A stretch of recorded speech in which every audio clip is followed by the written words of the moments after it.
me show you something interesting. This is some video footage of flight simulation. It's put out by a company named Evans and Sutherland in Utah. I'll show you.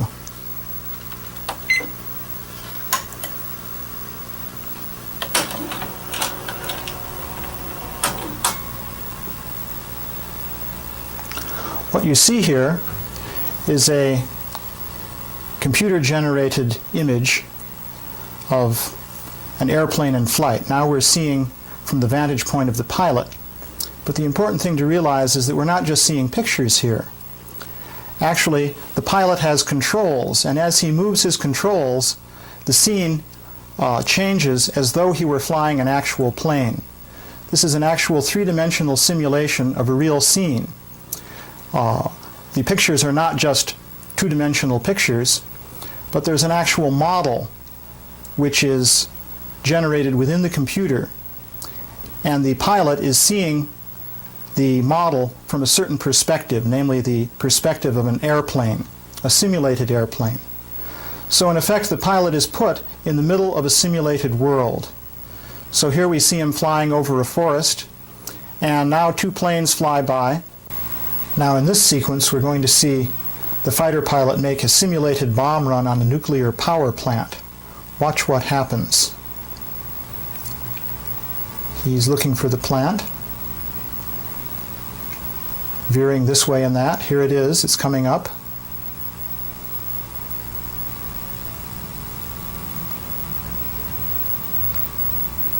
So there the bombs hit the plant. Now we see from the point of view of the ground. The airplane goes over. So I should apologize for the somewhat blatantly military nature of this footage, but we have to recognize that most of the advances in modern computer technology are due to the interests of the military. They would like to simulate battlefield situations so that they can train pilots and get experience in warfare without having to actually do the real thing. But this has led to very interesting technical developments in the whole area of computer science. And it leads to the question of what is the relation between simulation and reality? Now, we saw these pictures. We saw that the pilot is actually placed in the scene by the computer technology, so that as he works his controls, it's as though he's looking out the window of his airplane, seeing the world and interacting with it. This is happening in what is called real time. I should explain that term.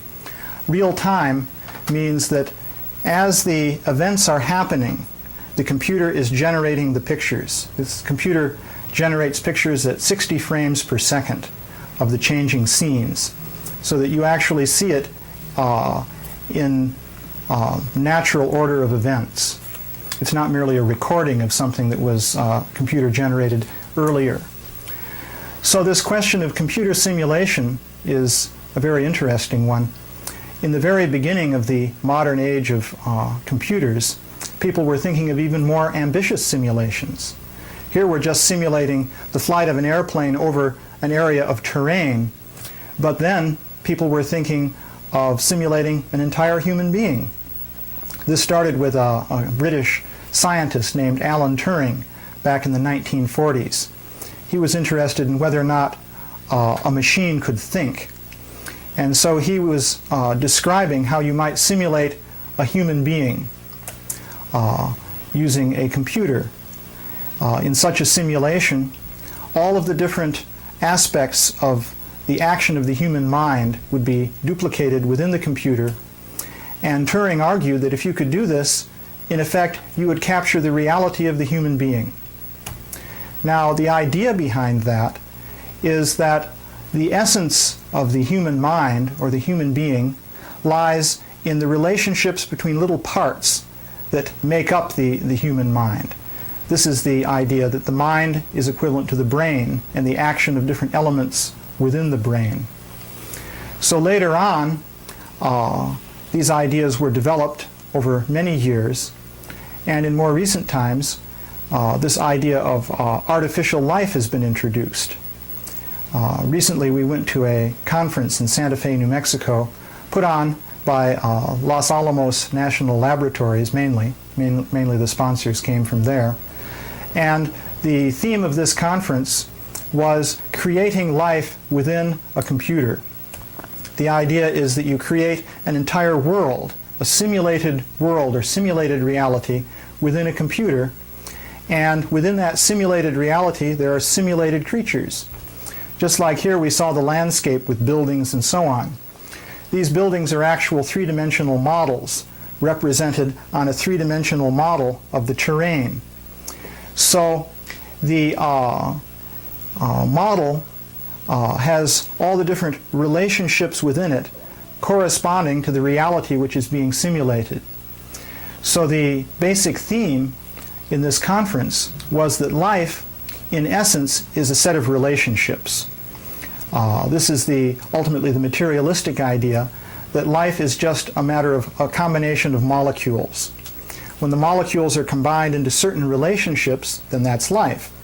And there's no subtle essence of life or anything like that. It's just a question of putting the atoms in the right relation to one another. So if you can put the atoms in the right relation to one another, then you've got life. If you put some other parts in the same relationships, the same relative relationships to one another, then you should also have life. So one point of view here is that if you simulate life, if you create a simulation in which you capture enough of the relationships between things, then even though this is taking place within a computer, still it's as good as the real world. It's captured the essence of reality. So this is the argument that was being made. In fact, at this conference, some footage was shown from Evans and Sutherland, and we'll show some of that later on, illustrating this idea of simulating a reality. So not everyone agreed with this idea, however. One dissenting opinion was expressed by a philosopher there named Elliot Sober. He said that, well, if you simulate a bridge, let's say if you're an engineer and you're interested in stresses and strain in bridge construction. So if you simulate a bridge within a computer and the bridge collapses, no one would think that that's the same as the collapse of a real bridge. It's merely a calculation, a simulation. But then another computer scientist there from MIT named Tommaso Toffoli replied to that by saying that, well, if you had simulated people driving in simulated cars across the simulated bridge and it collapsed, then they'd fall to their simulated deaths. And since you captured all the relationships there that exist in the real world, that'd be as good as reality. So this leads to an interesting question. What is the relation between simulation and reality? Are they really equivalent? Could you say in some sense that reality is a simulation? So that's a question we want to explore here today. Now this is an interesting image. Simulated people in a simulated world. But even if you could capture all the different relationships that go into the human body and the environment, would you actually be able to duplicate consciousness? For example, in this simulation, notice this little figure here who's making semaphore signals. Of course here, the little figure is not even intended to be conscious. And you would tend to think that, well, this is just a computer-generated image. There may be a three-dimensional model there, but it's mere calculation. Or look at this helicopter taking off. Once again, one would think there's mere calculation going on here. Surely there's no consciousness, even if you do capture all the different interrelationships between the different parts. So the question is, how could you have consciousness in a simulated world? So this is a very interesting question, because the same question comes up if we look at the real world. In the real world, you have molecules, you have different physical constituents of matter fitting together in certain relationships. How can there be consciousness in the real world? This is one of the basic questions that comes up in this whole area of artificial intelligence. Some people have argued that if you capture all the relationships that go into the brain, into the processes of thought occurring within the physical structures of the body, then you must capture the very essence of thought.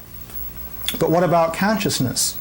If you could capture all these different interrelationships and duplicate them in a computer, would the resulting model actually be aware? Just as right now I'm aware that I'm speaking. I have this conscious perception of what's going on. You can well imagine a robot that would be speaking just as I am, but just like that semaphore signaler, there'd be no consciousness there. It would merely be a structure going through motions. So there's a philosopher named John Searle at UC Berkeley who has discussed this at great length. He argues that just because a computer program simulates all the different relationships that go into conscious thought, that doesn't mean that it will be conscious. Simply because a program is being executed with all the relationships and all the parts, that's not enough to give you consciousness. He gives the example that the computer could be made of many different kinds of things.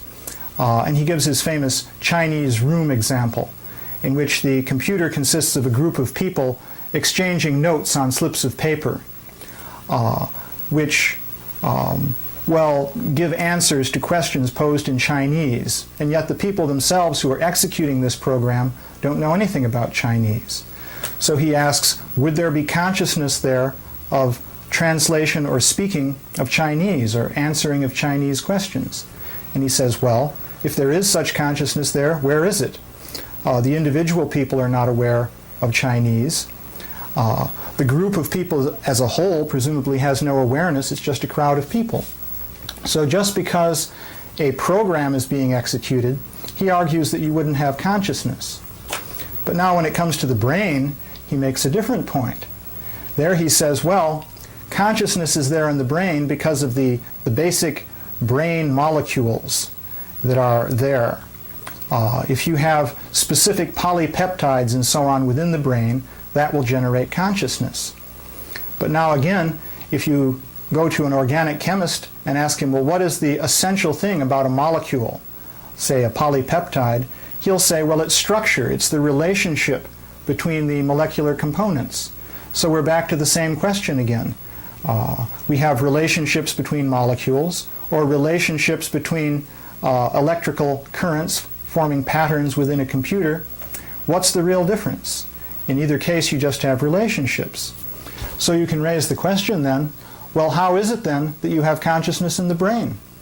The question is really very much the same as the question of, well, how could you have consciousness in a suitably complicated computer?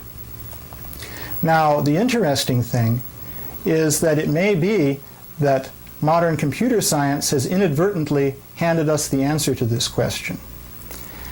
We've already seen this to some extent with this flight simulation footage, because there we see how you can put a person into the picture. When you see the jet plane flying over and bombing the nuclear power plant, as a matter of fact, that is conscious in the sense that there is a human being whose consciousness is projected into the location of that jet plane, and he's controlling it. But it turns out you can go even further with this. This particular simulation is actually a creation of a company called VPL, located in California. So here we see a hand, looks like a disembodied hand, trying to throw a switch which runs this fan. You can see the fan there on the ceiling, and you'll see that the fan turns on or off depending on the setting of that switch. So the hand is trying to throw the switch.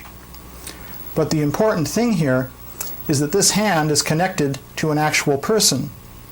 And also the senses of that person, the sense of sight in particular, are linked up so that he's seeing from the vantage point of this hand, or rather really from the vantage point of his head, which is just behind the hand. This is a somewhat strange simulation because you can see objects tend to pass through one another. This is because actually it's very difficult to calculate where different elements of surfaces intersect one another. So you really need a very powerful computer indeed to properly calculate when objects are passing through one another. So here we see the hand, which is the hand of an actual person trying to pick up this pyramid. He's handing it to another person. As you can see, there are actually two people in this scene. These are two real people, and their consciousness is projected into this simulated world. So each person is seeing the world from his own vantage point. We're seeing from the vantage point of the first hand, and the other person is seeing from the vantage point of the eyes of that head and torso. So he's trying to manipulate an object. You see him looking at his hand there briefly. Both of them are trying to move these different objects around. There we see an example of instant growth within the simulated world. So in this situation, we have a creation of a reality by computer simulation in which consciousness is actually present.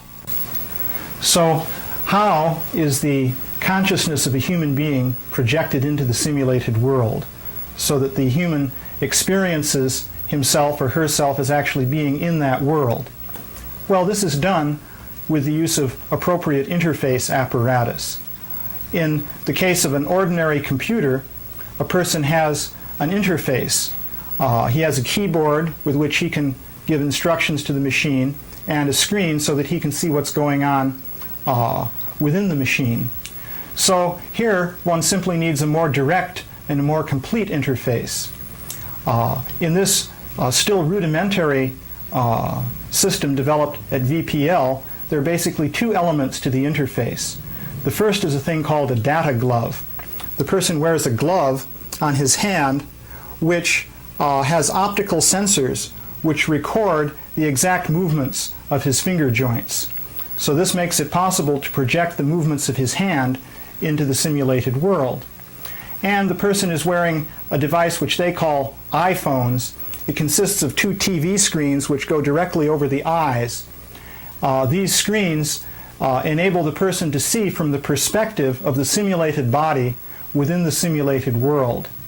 So now we'll look at a bit more of this VPL footage in which we see the human participants within the simulated world from the outside. That is, we see their bodies as they're experiencing life within the simulated world.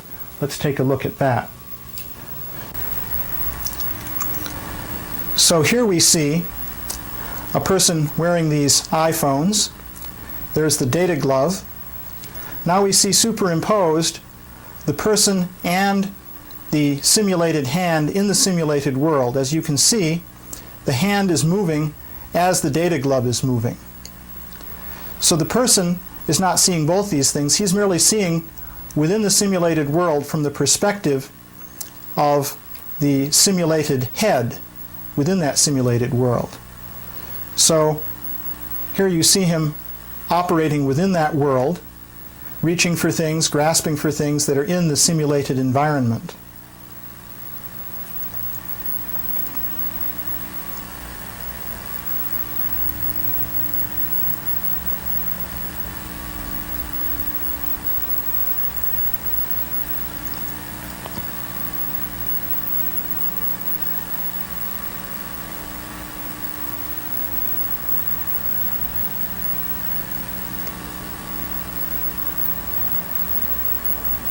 So now we'll show a couple of additional scenes illustrating the nature of this simulated reality.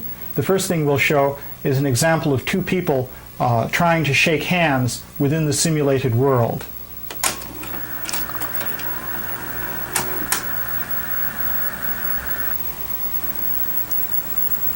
So here they're again manipulating objects within the simulated world. And now they're going to try to shake hands with each other. As you can see, it's a little bit awkward. They're not accustomed to this. And there's the problem that their hands pass through one another. So a lot of work has to be done to improve the simulation. but they're actually experiencing themselves within that world, trying to shake hands with one another. Actually, the experience of being projected into another world can be a little bit disorienting. Consider this example.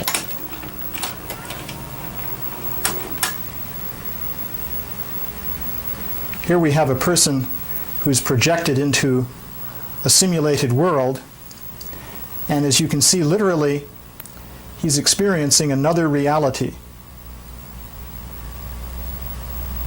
He's seeing, feeling, perceiving in a different world.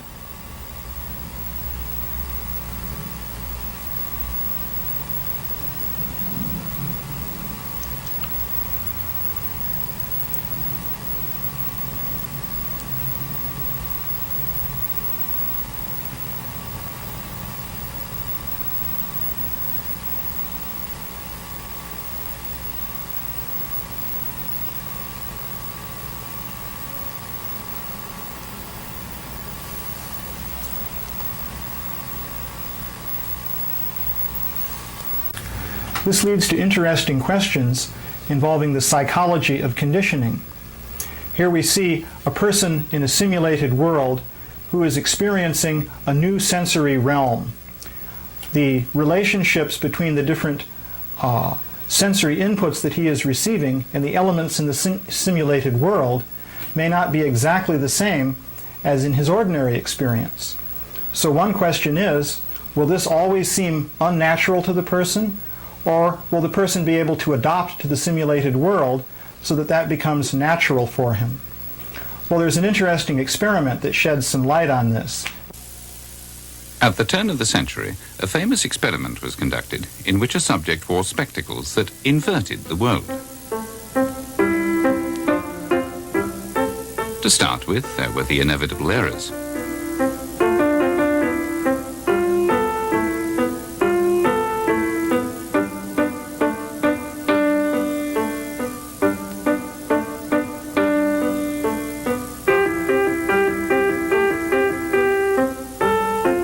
After a week or so, the subject not only began to adapt his behavior, but in order to retain deeply held beliefs, such as gravity acts downwards, he began to see the world the right way up as well. From then on, he was able to get about perfectly normally. But if we can change what we see, seeing must be more than merely passive observation. This experiment with the inverting lenses can be carried out in an even more remarkable way using simulated worlds technology. Because, of course, in the case of the inverting lenses, one aspect of the person's perception was altered by this simple expedient of the special lenses. But using a simulated world, one can totally change the sensory situation of the individual. For example, here you see a computer-generated butterfly. Actually, this was created with our own personal computer.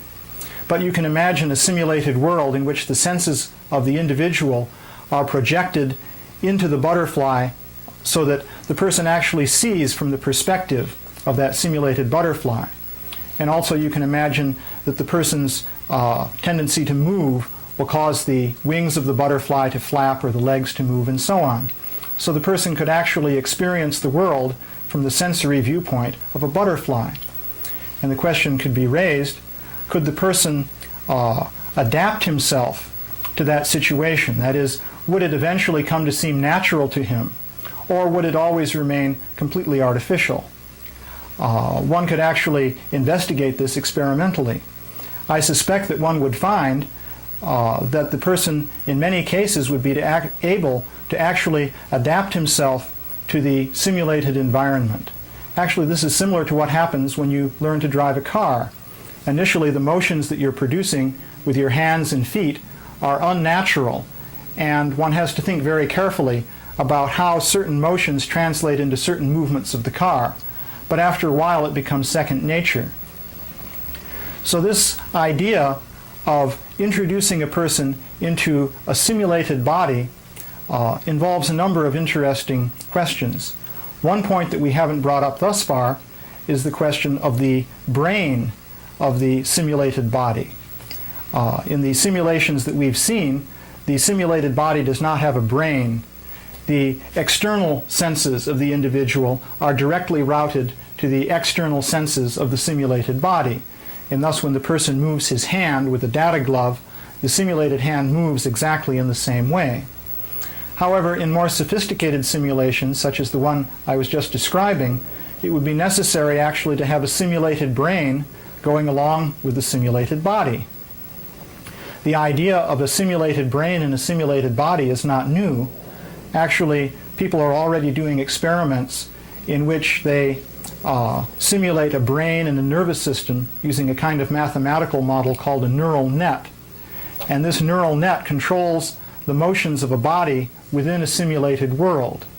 So this kind of research is already being carried out. And you can imagine interfacing a conscious human being through an appropriate sensory interface with a simulated brain.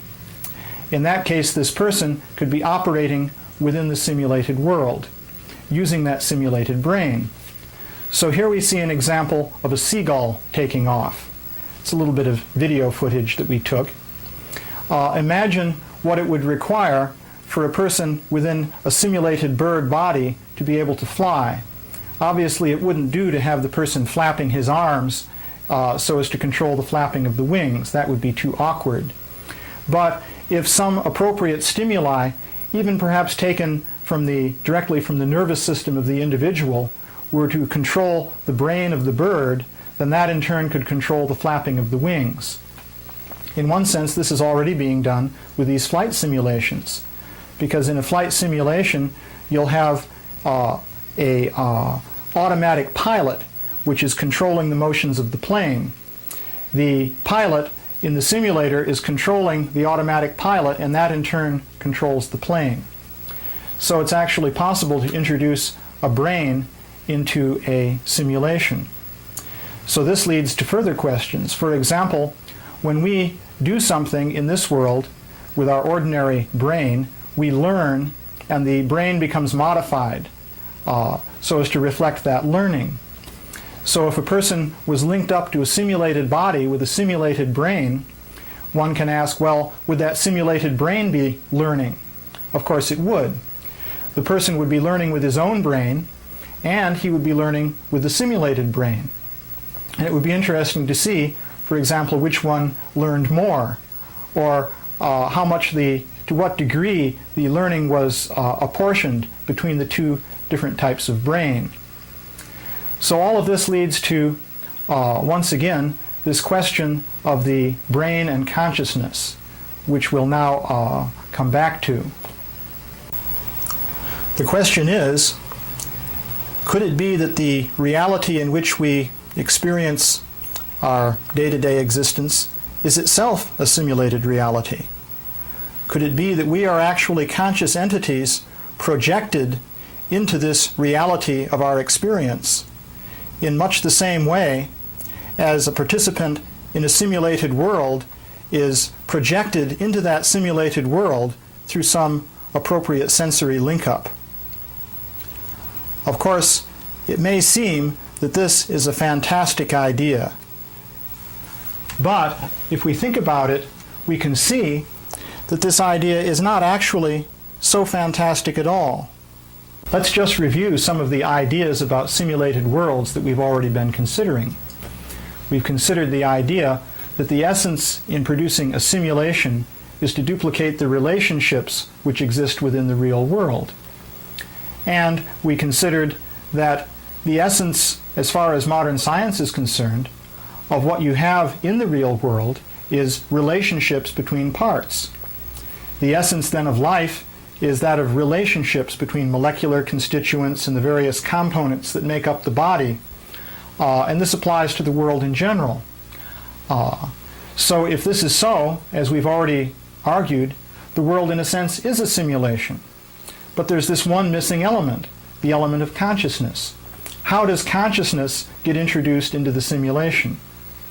So if the world already is a simulation, at least up to the point of understanding the structure of the different entities within this world, then perhaps this problem of consciousness has the same solution as the researchers at VPL have been investigating.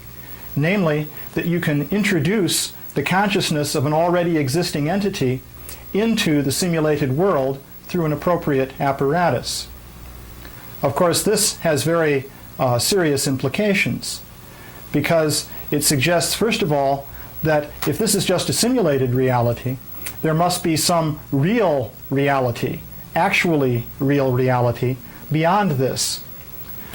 This would be called a transcendental domain of reality. Now, of course, this is leading inexorably into many different themes that have been explored in the past. We can go back as far as the time of Plato.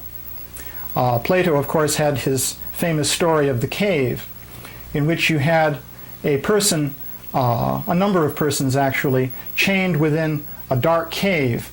And as a matter of fact, they were looking at a simulation. They were seeing scenes projected on the wall of the cave. And they were so conditioned through experience of this particular simulated reality that they took that to be the actual world.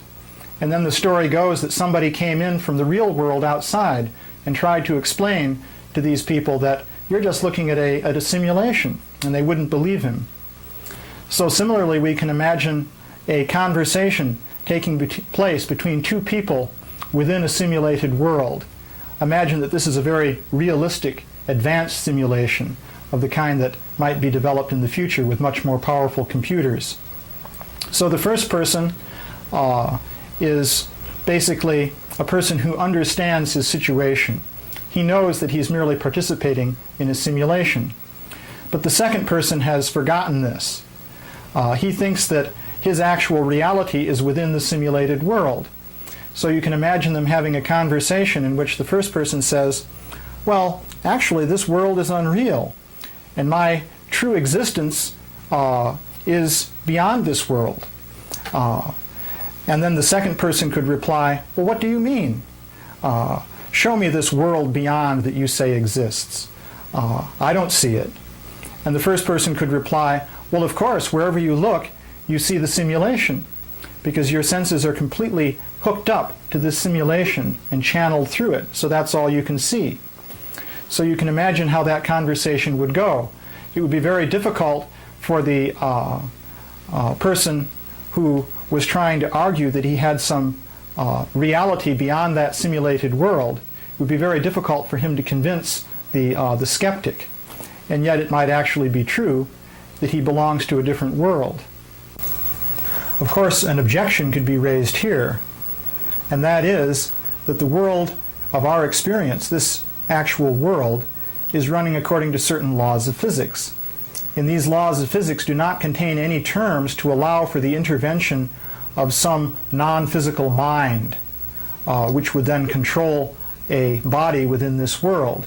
So how then is it possible that we could actually have our existence in some transcendental world and be projected into this simulated world running on a computer of atoms and molecules constituting this physical universe?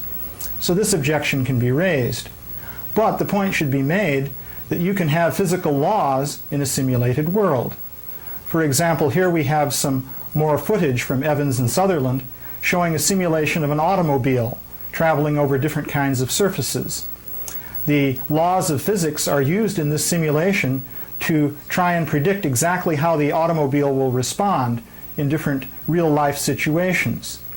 So you can ask, in a simulation, how do you interface between laws of physics and the control functions which would enable the consciousness of a person to be projected into that simulated world?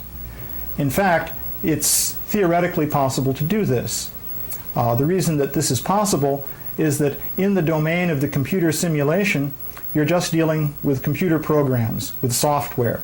The laws of physics are represented by software, and the control functions whereby the consciousness of the individual is projected into the simulated world are also carried out by software, and you can interface these two. Now there's a practical feature here, and that is that in order for things to move and transform within the simulated world in a way compatible with the laws of physics, and at the same time to have the individual conscious being controlling the simulated body, you have to arrange things so that very slight effects projected from the participating person can be amplified in a natural way according to the laws of the system to produce large-scale effects within the simulation. Now this is a whole subject which will require many further presentations to go into, but actually you can do this in a simulated situation. So this brings us now to another interesting topic, and that is that this idea of the real world as a simulated world has been spelled out in great detail in a system of thought called the Sankhya philosophy from the Vedic literature in India. And I thought we'd say a little bit about that simply because it's an interesting idea. And it sheds a lot of light on this whole concept of the world as a simulation. So here we see a diagram showing how a computer simulated world can be set up. As you can see, this is divided into three major portions. The main rectangle at the bottom shows the actual model of the simulated reality, the world of 3 dimensions in which the participants will experience themselves as actually existing. So this could be run on one main computer. In a highly advanced system, it would be a very powerful computer. So you can see that above this there is a level where we have interface equipment. Here also computer calculations are being run. For example, for each participant who's being projected into the simulated world, there will be a special computer that generates the visual imagery that that person is seeing from his perspective within the simulated world. These different computations can all run in parallel for the different persons participating in the simulated world. So we have the main 3-dimensional model in the simulation, and we also have the secondary calculations which interface between the main model and the senses of the individual. Finally, at the top level in the diagram, we have the equipment whereby the person actually is linked up with the simulated world. On a crude level, we saw this in the form of these data gloves and iPhones and so forth, used in the preliminary experiments at VPL. Now this second diagram gives the description of the world and the different elements that make it up, given in the Sankhya philosophy. And as you can see, we've deliberately used really the same diagram in both cases. We've merely changed the labels. So I'll just go through the different parts of this diagram. First of all, in the preceding diagram, we had one computer divided into different subcomponents. Actually, these components can be represented by software within the computer. Or, for that matter, they could be represented by physically separate computers. There are various ways that this could be done. So the main component represented by this lower rectangle was the 3-dimensional model of the world. Now in the Sankhya philosophy, that corresponds to the realm of the gross elements. These are summed up in the Sankhya philosophy as earth, air, fire, water, and ether. And that briefly describes gross matter as we experience it in this 3-dimensional existence of our day-to-day lives. So now, above that, in the boxes that we referred to as secondary or intermediary computers, we have labels now of mind, intelligence, and false ego. So these are intermediary functions which, according to the Sankhya philosophy, link the world of the gross physical elements with the senses of the actual conscious entities. In the Sankhya philosophy, the conscious entity is known as the Atma. Actually, each separate individual conscious being is one Atma, and this being is not actually within the world of the simulation, the world of this lower rectangle. And as in the case of the computer simulated world, these intermediary computations or intermediate computers that link the participating individuals with their simulated bodies are not actually part of the simulated world.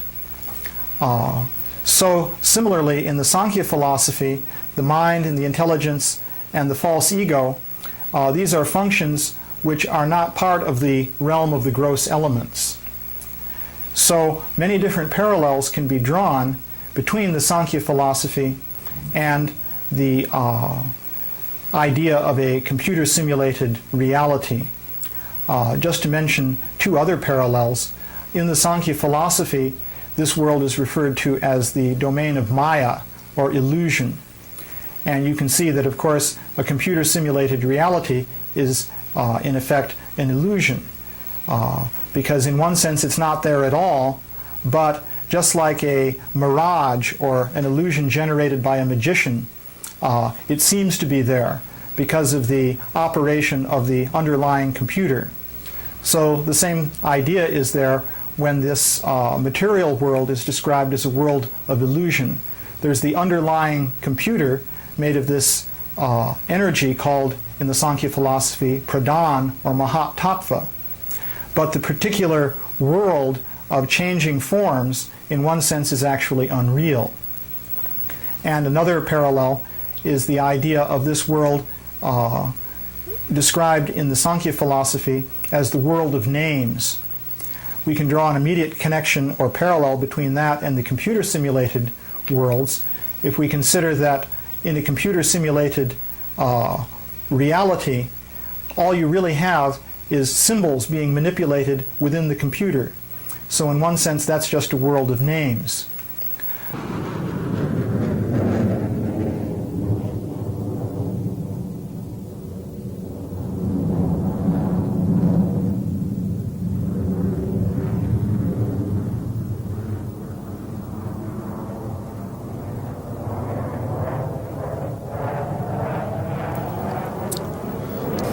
The problem of explaining consciousness comes up again and again in science and philosophy. The idea that the conscious self is distinct from the brain tends to be rejected in these fields, since it is hard to see how a non-physical self could be connected to the physical body. But considering the developments that we have been reviewing here, it may be that computer science is giving us a clue to the solution of this problem.